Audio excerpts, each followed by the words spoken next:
오늘 1탄으로 그래핀 파워 엔진 오일 첨가제? 그래핀이 이름인가 봐. 네. 나중에 자막 처리 좀 해주시고요. 근데 매연을 줄여주고 뭐 출력이 향상되고 그리고 연비 개선 효과가 있대요. 네. 이거 일단 샘플로 뭐 한두 개를 받은 것 같으니까 그 박명원 기자하고 그 김남균 기자 이거 운전자가 먹는 거예요? 아니면 차가 먹는 거예요? 차에 차. 먹으면 난 전 위험하다고 또 써져 있어요. 어떤 건 그 주유구에 놓는 게 있고 어떤 건 엔진 오일 넣는 데 놓는 게 있거든요. 근데 네. 사용 설명서 보니까 이거는 엔진 오일 넣는 데 넣더라고요. 아, 입에 넣지 말고. 저는 운전자가 먹고 하면 연비가 좋아지는 줄 알았어요. 아, 이 망할 놈 아재 개그 이거. 좌우지간 제 차는 클래식카거든요.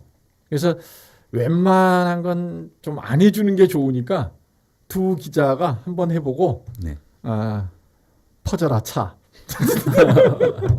퍼져가지고 우리 협차 안에서 잘릴 수가 있어. 네. 근데 일단 여러분들이 테스트를 해보세요. 그리고 한 달 후에 결과를 공개하겠습니다.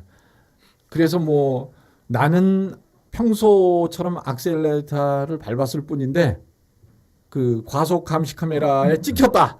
뭐 그런 다음에 효과가 있는 거고. 네. 그럼 그 뭐죠? 범칙금 통지서 들고 오세요. 그럼 확실히 효과가 있는 거니까. 구국의 강철 이빨, 여의도의 미스터 션샤인, 김종대 국회의원 전화 연결돼 있습니다. 안녕하세요. 네, 안녕하세요. 네. 오늘 이야기할 내용이 어떤 내용입니까? 이거 뭐, 온통 지금 남북정상회담 얘기를 안 하면 방송이 안 돼요. 그런 분위기입니다. 이거 서울은 온통 뭐, 네. 지금 각 정당 뭐, 언론 할 거 없이 네. 전부 다 정상회담 판이네요. 네.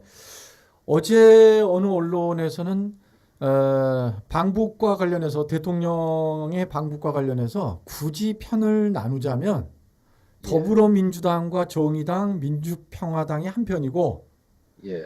자유한국당과 바른미래당이 또 이렇게 한 조합이고 이렇게 나누어지는 것 같다 이런 표현을 했었거든요.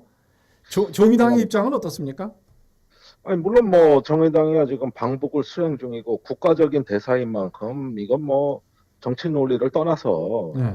우리가, 다 함께 협력하고 또 성공시키기 위한 그런데 뛰어들어야 된다. 이게 이제 정치의 본분이라고 생각했죠. 네. 사실은 그런데 방금 말씀하신 대로 바른미래당하고 자유한국당이 떨어져 나간 거는 이 정부로선 너무 뼈아픈 실책이라고 저는 생각이 들어요.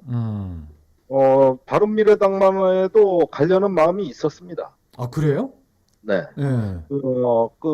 확실히 이거 안 가면은 또 평화에 혼자 협조 안 하는 그런 수구적 정당으로 낙인 찍힐 거 아니냐. 네. 그래가지고 굉장히 고민하고 있었고 손학규 대표 같은 경우는 가고 싶어 했어요. 예, 그런데 돌연 그 청와대에서 그렇다면 저기 좀 와달라고 이렇게 전화라도 어차피 특사를 보내는 게 원칙이지만 예. 사실은 이건 누가 뭐래도 문재인 대통령이 공을 가져가는 거기 때문에 이거는 좀 와가지고 좀 가달라고 이야기도 하고 그다음에 또 가면은 뭔 행사를 하는지 정도는 알려줬어야 되거든요. 예. 그런데 뭡니까 저기 임종석 비서실장이 그냥 기자회견에서 각당 와달라고 발표를 하니까 예. 울고 싶은데 뺨 때려준 겁니다. 아. 미로 문희상 국회의장이 1시간도 안 돼서 화가 잔뜩 나가지고 예. 거부해버렸지 않습니까? 예. 그래서 거부를 하게 된 겁니까? 그래서 거부한 거예요. 그리고 청와대에 대해서 불쾌하다는 걸 그대로 이야기를 해버리니까 예. 이제 자유한국당은 못 가겠죠. 아. 그러니까 이거는 사소한 부분이라고도 볼 수 있지만은 정말 청와대가 조금만 세심하게 관리했으면은 바른미래당까지는 데리고 갈 수 있었는데 이게 왜 중요하냐면은 보수를 갈라치기 하는 겁니다. 예. 지금 바른미래당은 범보수 진영이라고 스스로 이야기를 하는데 분명히 정상회담이 끝나자마자 그 정상회담에서 합의한 내용을 갖고 정쟁이 벌어질 게 지금 불을 보듯 뻔해요. 예, 예. 예를 들자면은 그 판문점 선언에 이어서 이번에 그 남북 간에 합의했는데 비핵화를 합의했냐 이렇게 막 몰아칠 분위기란 말이에요. 예, 예. 그런데 그럴 때 보수가 한 목소리가 되게 만들어준 것이죠. 오늘 그 낮에 문재인 대통령이 평양 도착해서 환대를 받았을 때 그 화면 물론 보셨죠? 아이 그럼요. 뭐 역사적인 장면이죠. 그 보면서 예, 저도 드는 생각이 야, 저게 만약에 입법부의 각 당의 대표들이 같이 갔었더라면 정말 훌륭한 그림이 나왔겠다 이런 생각이 들더라고요. 사실 그렇습니다. 이 외교라는 거는 현대 사회에 와가지고 국내 정치의 연장입니다. 지금 트럼프도 11월 중간 선거 앞두고 북한 비핵화에 가시적 성과가 안 나면은 큰 정치적 위기에 처할 판이고요. 예. 또 우리도 지금 판문점 선언 비준 동의다 뭐다 해가지고 굉장히 그 국내 정치에서 이 남북 관계 문제가 핫 이슈가 돼 있는 상황이에요. 예. 그렇다면은 이 국내 정치에서의 어떤 통합을 도모하려는 노력이 외교의 성공 여부와 직결되는 그런 생각입니다. 아니 뭐 그 보수주의자 닉슨이 중국하고 수교하던 때를 돌이켜 보면 그때 당시에 공화당이 비밀 협상을 통해 가지고 중국과 수교하면서 성사 직전에 민주당 당대표한테 대통령이 전화를 해가지고 예. 이거 나 혼자 공을 독차지하지 않겠다 좀 도와달라 예. 이렇게 해서 민주공화당의 초당적 위원회가 구성돼가지고 미중 수교를 지원해 준 거예요. 이게 예. 그게 오늘날 대탕트 시대라고 이야기되는 그 역사적 순간을 만든 비결이거든요. 예. 근데 지금 남북 관계가 이 어렵고 또 지금 자유한국당 같은 경우는 최근 분위기를 보면은 그 한반도 종전 선언하면은 유엔 사령부가 해체되고 주한미군이 철수한다. 완전히 가짜 뉴스죠. 그건 전혀 사실에 근거되지 않은 선동에 불과한데 이런 헐뜯기, 발목 잡기를 하고 있어요. 그 요즘 문재인 대통령의 지지율이 좀 떨어지니까 아주 맘 놓고 대통령을 공격하는 이런 양상으로 지금 변하고 있다. 예. 오늘 그 스튜디오 들어오기 전에 사진 뉴스 하나를 봤는데요. 네. 문재인 대통령 방북 생중계를 정의당에서는 그 중앙당사에서 다 모여서 그 U자형 테이블에 앉아서 보고 계시는 장면이었거든요. 네. 그 텔레비전이 너무 작아. 그냥 40몇 인치 정도밖에 안 되는 것 같던데요. 예, 저희가 뭐 특수활동비도 없고, 또, 좀 여러 가지가 좀, 부끄럽게도, 네. 좀 부족합니다, 사실은. 의원 수가 그렇게 많지 않아서 그런지 단결은 잘 되는 것 같아요. 그렇죠. 분열될 소지가 없으니까. 그런데 텔레비전이 작은 이유를 제가 알아요. 왜요? 우선 그 김종대 의원님, 그 제가 지금 책을 앞에 두 권을 놓고 있는데 안보 전쟁, 시크릿 파일 서해 전쟁. 서해 전쟁. 예, 의원님 책 많이 내셨잖아요.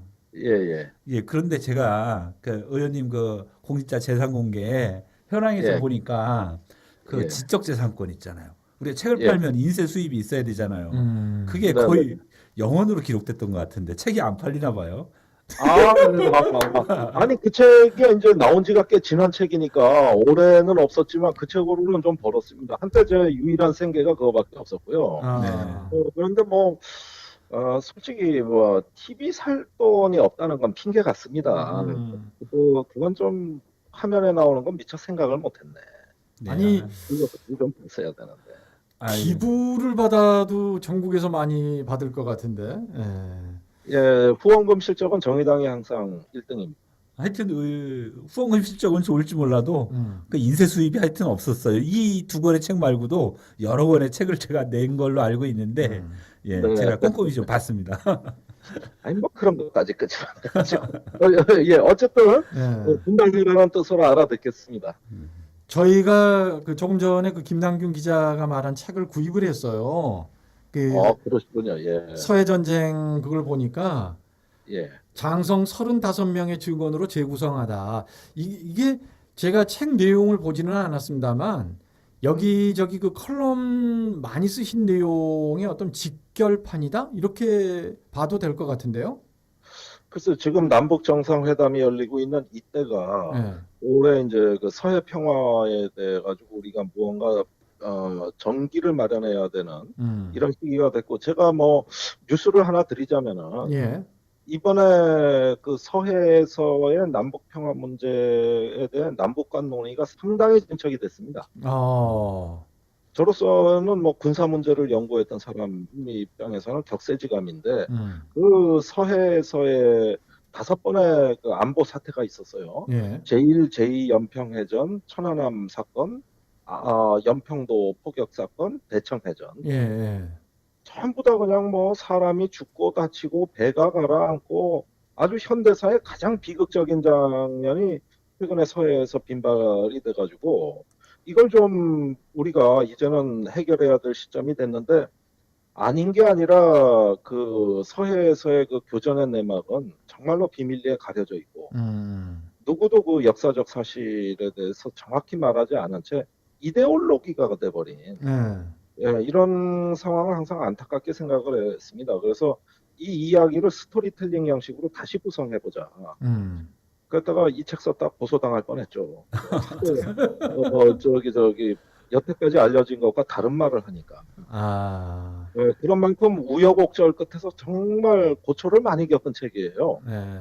그런데 그럼에도 불구하고 그 서해 교전의 비밀을 이야기하자고 했던 거는 지금 제대로 알고 평화를 지켜내지 않으면 언젠가는 이 서해에서 전대미문의 비극이 또 일어날 것입니다.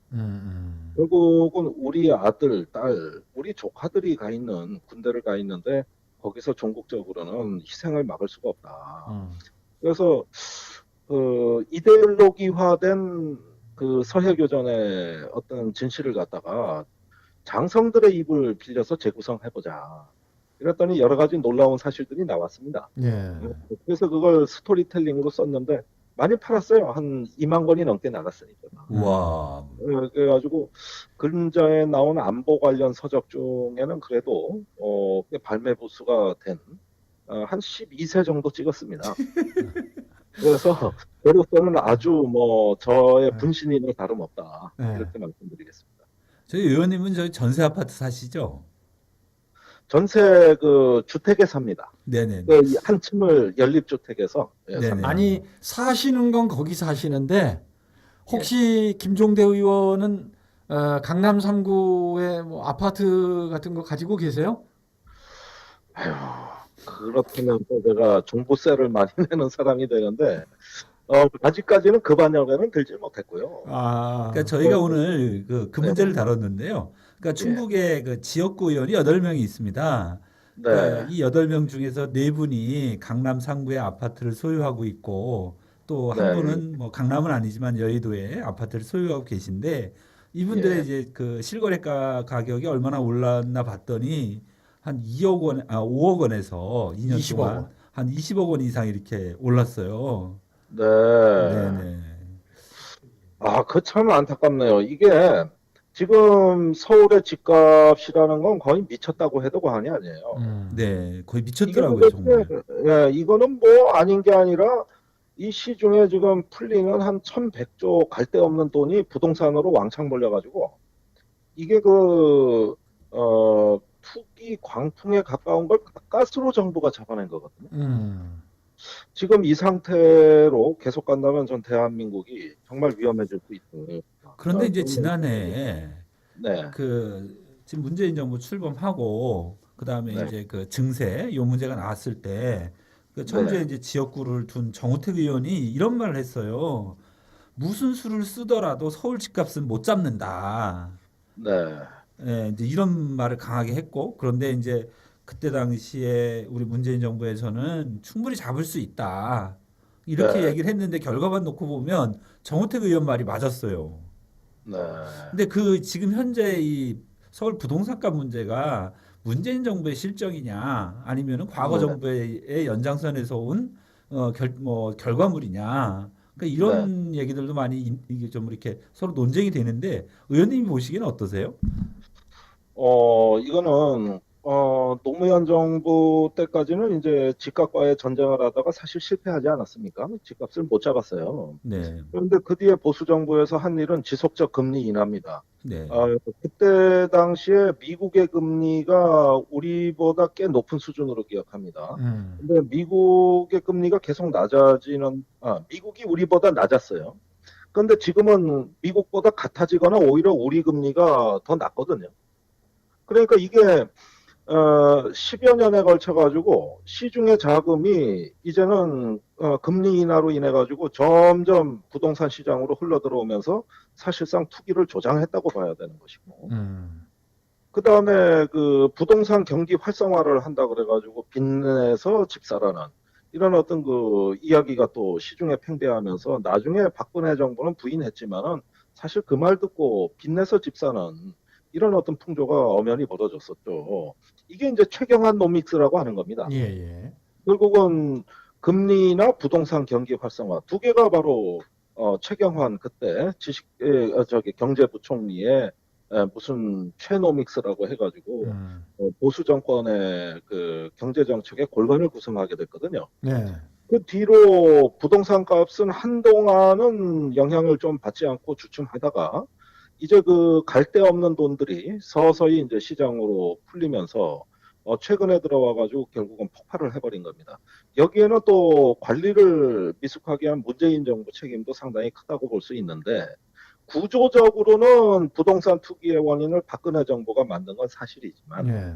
그러나 이 부분을 바로잡는데 문재인 정부가 미숙했던 거, 또 그걸 바로잡지 못한 책임은 분명히 존재합니다.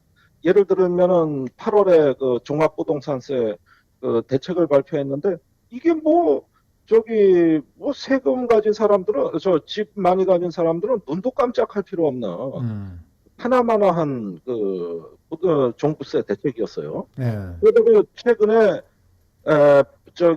다시 또 그 같은 대책을 발표하지 않았습니까? 이번에는 또 다주택자를 잡기 위해 가지고 종합부동산세를 3% 정도 인상하지 않았습니까? 네, 네. 이렇게 되나 보니까 사후 약방문, 집값 다 오른 다음에 뒤늦게 처리를 한 것이고, 그 다음에 진짜 부동산 문제를 구조적으로 잡을 수 있는 분양 원가 공개라든지 또는 분양가 상한제, 그 다음에 후분양제 이런 조치들은 아직 시작도 안 하고 있거든요. 계약갱신 청구권이라든지. 그렇습니다. 네. 네. 분양원가 공개 같은 경우도 말이죠. 과거에 한번 시행을 하려다가 큰 난관에 부딪히지 않았습니까? 엄청난 반발이 있었습니다. 그런데 그때 당시에 제가 기억이 아마 정확치는 않습니다만은 대략 원가 공개 항목이 한 36개인가 7개인가 됐던 것 같아요. 그런데 보수 정권 이명박 정부 이후로 계속 그 항목 수를 줄여가지고 12개 이하로 지금 축소시켜 놓은 상황이거든요. 결국은 원가 공개를 해야 되는 항목 자체를 대폭 줄여버리니까 이 정책은 하나마나한 무용지물이 돼버렸던 겁니다. 그러니까 정리를 해보자면 이 불로소득에 대해서 현 정부조차도 좀 강력한 개혁 드라이브가 필요하다. 아직은 약해 보인다. 이렇게 평을 하시는 거죠? 그렇죠. 지금은 이제 투기 지역에 그 집중 관리를 해야 하고 LTV라 그래가지고 주택담보대출을 제한을 한다든지 또는 다가구 주택자에 대해서 종부세를 인상한다든지 이런 정도로 해가지고 일단 광풍은 잡았어요. 그렇지만 이거는 구조적 해결이 아니고 여전히 제일 중요하게 생각하는 우리가 그 분양원가 후분양제, 분양가 상한제 등 이런 정책은 아직도 시행되지 않고 있죠. 그렇다고 해서 가장 손쉬운 방법은 금리를 인상하는 건데 그래서 돈 자체를 은행 쪽으로 유입시키는 건데 그렇게 되면은 또 지금 가계부채가 우리가 사상 최대의 어떤 수준으로 올라와 있거든요. 그러면은 그 가계부채가 이렇게 많은데 그분들 이자 부담이 늘어나게 되니까 또 가계부채 정책에 역행하게 됩니다. 그러니까 금리 정책은 이러지도 저러지도 못하는 딜레마에 딱 갇혀버린 거고, 그다음에 이제 나머지 부동산 정책은 이원적인 것이죠. 네. 그렇게 되니까 그 좀 보수적인 인사들 사이에서 특히 강남에 집을 많이 갖고 계신 그런 정책 결정자들은 손쉽게 얘기를 하죠. 이제 대책 없다. 우리나라 부동산 정책은 못 잡는다. 아주 무책임한 얘기입니다. 굉장히 자, 무책임한 얘기. 오늘 이야기는 여기까지 듣도록 하겠습니다. 구국의 강철 이빨, 여의도의 미스터 션샤인 김종대 의원과 함께했습니다. 추석 잘 보내시길 바랍니다. 네, 감사합니다. 보다, 듣다, 찍다. 명화와 첨단 기술이 만난 청주 반고흐 미디어 아트전. 170여 점의 주옥 같은 고흐 작품을 대형 디지털 캔버스를 통해 만날 수 있습니다. 청주 반고흐 미디어 아트전 속으로 직접 들어와 보세요.